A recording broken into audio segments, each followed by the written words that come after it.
Esses caras viraram o mercado de cabeça para baixo na década de 90 e a gente vai ver a partir desse programa do Edição de Colecionador várias número 1 da Image Comics, começando pela Spawn número 1, comigo, depois dessa vinhetinha aí do curso de desenho. Presta atenção!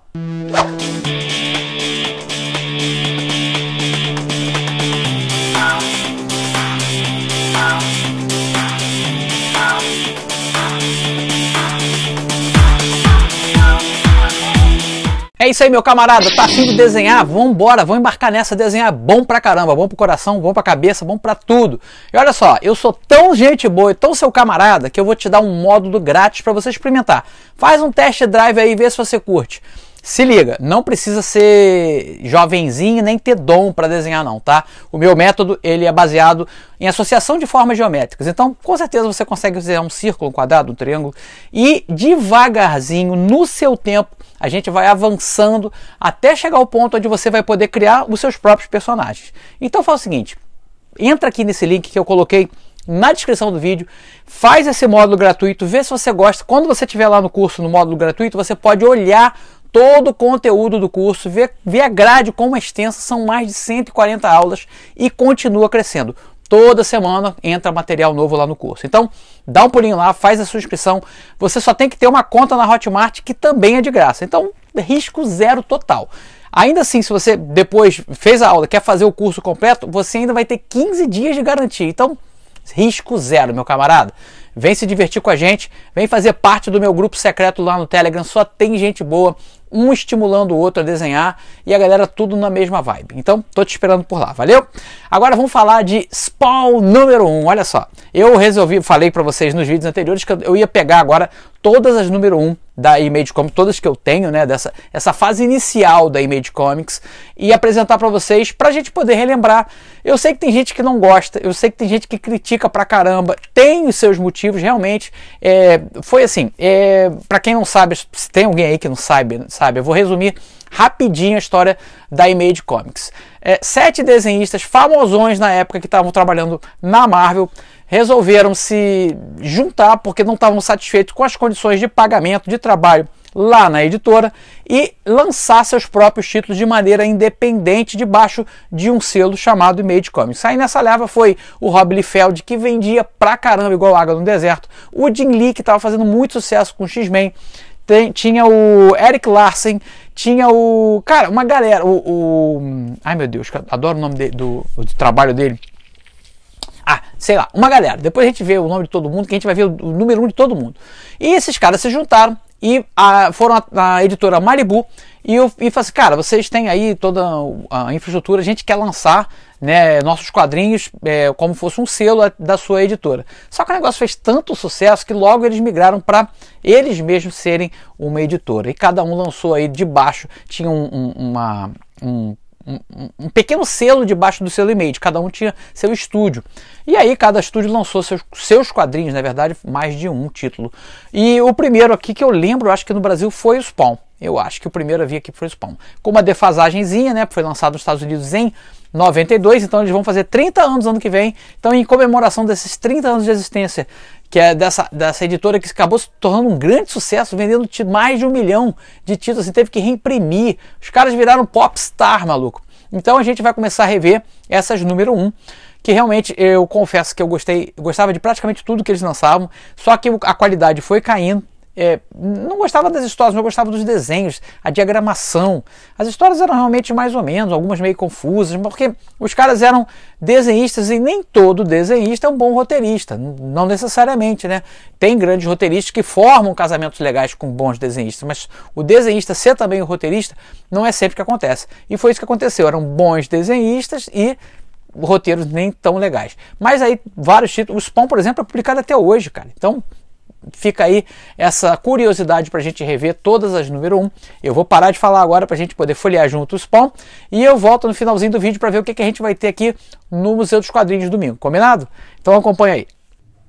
Vamos então folhear Spawn número 1, que da editora Abril, revista em formato americano, papel couché de muito boa qualidade. Na época, muito sucesso. Nos Estados Unidos vendeu 1.700.000 cópias essa revista, para uma revista, né, de um selo independente, né, porque a Image fazia parte da Malibu nessa época, e traz a história desenhada e escrita por Todd McFarlane, com fortíssima influência, eu percebo aqui, né, do Cavaleiro das Trevas. Vamos ver se vocês concordam comigo. Então começa aqui com o Spawn divagando, né? Ele está desmemoriado, ele acaba de retornar dos mortos, né? Aí essa cena aqui é muito Cavaleiro das Trevas. Isso aqui é Cavaleiro das Trevas purinho, né? E aqui um relato de 1987, quando o personagem que é o Spawn, o Al Simmons, foi assassinado, né? Ele sofreu uma emboscada, não está muito bem claro o que aconteceu, mas ele morreu. E ele começa a ter flashes de memória de coisas do passado dele, de quando ele era um soldado, da esposa, do Malebolgia, que é o demônio que devolveu ele a vida, né, com o qual ele fez um pacto para voltar e lhe deu poderes, mas tudo muito ainda fragmentado. Ele não tem ideia nem de quem ele é, ele só lembra que ele tem que se vingar de alguma coisa. Também nessa história, o Todd McFarlane vai dar pra gente esse relógio, né, esse contador que vai ser importante durante toda a história, ou parte, né, da história do Spawn.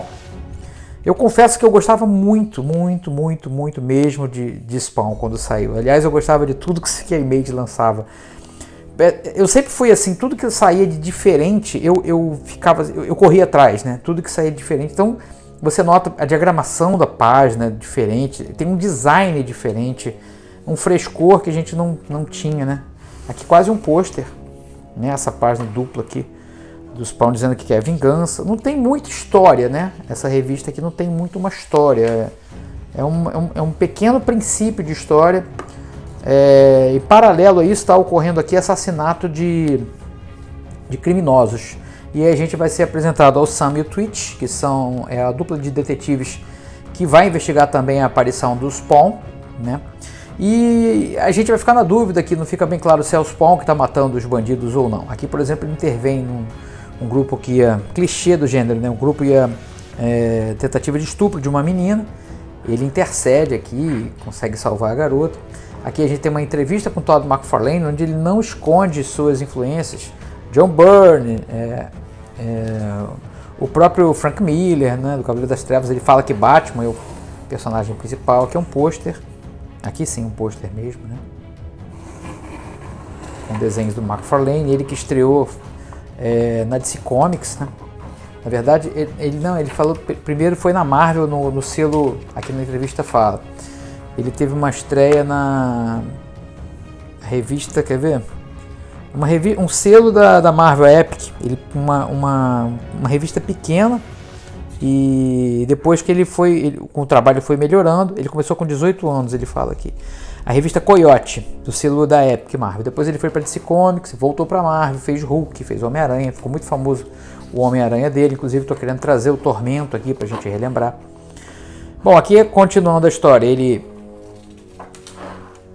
dá cabo dos bandidos lá, né? Aqui ele dá uma pequena amostra do poder dele, esse poder esverdeado, uma fagulha a explosão que causa. E aí depois que ele defende a menina lá dos atacantes, ele começa a ter esses flashes de memória que parecem ser doloridos para ele. Então volta aqui a imagem da esposa, que ele não sabe nem o nome dela, né? E aí volta memórias do enterro dele. E o design da página, muito bacana. Eu ainda acho bacana esses designs. Ainda acho legal. Apesar de ser a narrativa um pouco confusa, visualmente eu acho interessante. Essas teias aqui, fazendo os requadros fazendo parte da arte. É bem legal.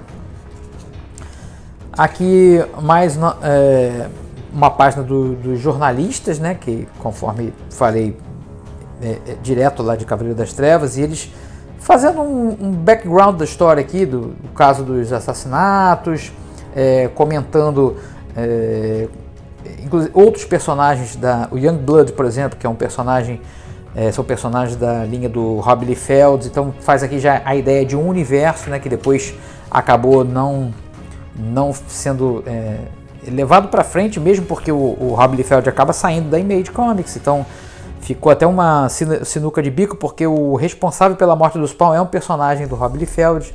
Depois eles tiveram que mudar isso. E nessa cena aqui, o Al Simmons tem a primeira vislumbre de como que ele está, né? Ele tira a máscara, tira a luva e ele vê que ele é basicamente um cadáver, né? Reanimado. Ele parece um zumbizão, né? E aí ele tem essa primeira vislumbre dele enquanto debaixo daquela máscara e daquele poder. E aqui a gente já vê que o relógio, que é um relógio que conta, na verdade, originalmente a história aí conta o tempo que ele tem de poder e de vida, e a gente ficava assim, pô, e quando acabar isso, né? Mas eu não lembro de toda a história, faz muito tempo que eu li, mas eu acho que depois isso foi descartado, não conta mais. A história termina aqui com o Malebolgia, né? Rindo da maldade que ele fez quer dizer, ele ludibriou, né? Um demônio, o cara não vai confiar no demônio, não vai dar certo, né? Bacana, né? Esses quadros fininhos, verticais, isso aqui é uma coisa bem que a Image começou a trabalhar. Quer dizer, os caras que formaram a Image já faziam isso na Marvel, né? Aqui um desenho do Spawn pelo George Pérez, uma pin-up, a página de créditos. Essa revista que foi lançada aqui no Brasil em março de 96, ou seja, 4 anos depois do lançamento nos Estados Unidos. E custava na época R$ 2,90. Então tá aí, Spawn número 1. Curtiram relembrar Spawn? Lembrando que o personagem teve adaptação para o cinema, um filme live action. Ele teve uma série animada na HBO que era muito legal, acho que foram 10 episódios, bem animado, sabe, negócio sério, para um público mais adulto, bem legal. Estão falando que vai ter uma nova adaptação cinematográfica, o Todd McFarlane está fazendo todo o possível para isso. O McFarlane, no embalo do sucesso do personagem, ele lançou uma linha de figuras de ação que são quase estátuas. Por exemplo, vou pegar uma aqui para você ver, do estúdio do McFarlane, o Corvo aqui, olha a qualidade das peças que ele lançaram. Era um negócio assim, realmente muito legal. Eu tenho algumas peças do estúdio. Esse aqui também, o Fred Krueger também é do... Não posso nem dizer que isso é um boneco, né, cara? É uma estatueta, né? São poucos pontos de articulação. Então ele fez muito sucesso também com essa linha de brinquedos, né? Na carreira assim, do Spawn. Lançou todos os personagens do Spawn. Cara, muito sucesso que o cara fez. E continua trabalhando aí na sua editora, na sua criação até hoje. Domingo eu tô de volta com Museu dos Quadrinhos, lógico. É aquele programa mais longo, onde a gente vai abordar um arco de histórias. E o arco de histórias desse domingo vai ser a Guerra das Armaduras. Olha só, o Silver Centurion, uma das armaduras mais feias do Homem de Ferro, pelo menos na minha opinião. É uma história bem legal, onde o Homem de Ferro, o Tony Stark, né, descobre que sua tecnologia foi roubada e usada em vários outros personagens de armadura do mal, e ele fica muito mal com isso. Ele começa a correr atrás de todos esses caras que usam armadura e estavam usando sua tecnologia para trabalhar em favor do mal. E tem uma história aqui onde ele vai ter que enfrentar Steve Rogers, aqui já sem ser o Capitão América. Conforme a gente viu no vídeo da semana anterior, ele abdicou das cores vermelho, azul e branco e se tornou o capitão, somente o capitão, com o uniforme preto. E aí você pode conferir essa história, se você se perdeu, tá aqui nessa cartelinha, dá uma olhada lá que é bem legal. E aí a gente vai ver o primeiro combate dos dois amigos, né, muito tempo antes da famosa Guerra Civil, Capitão e Tony Stark de lados opostos aí. E a gente vai conferir isso no domingo, eu tô esperando você, tá bom? Espero que vocês estejam bem do lado aí, por favor se cuidem, mantenham o distanciamento social, se possível não saia de casa, se for sair, proteção máxima, e evite festinha, aglomeração, essas coisas aí, ok? Vou ficando por aqui, forte abraço para vocês e até domingo e sábado na nossa live, sempre tem live, domingo, Museu dos Quadrinhos. Tchau, pessoal.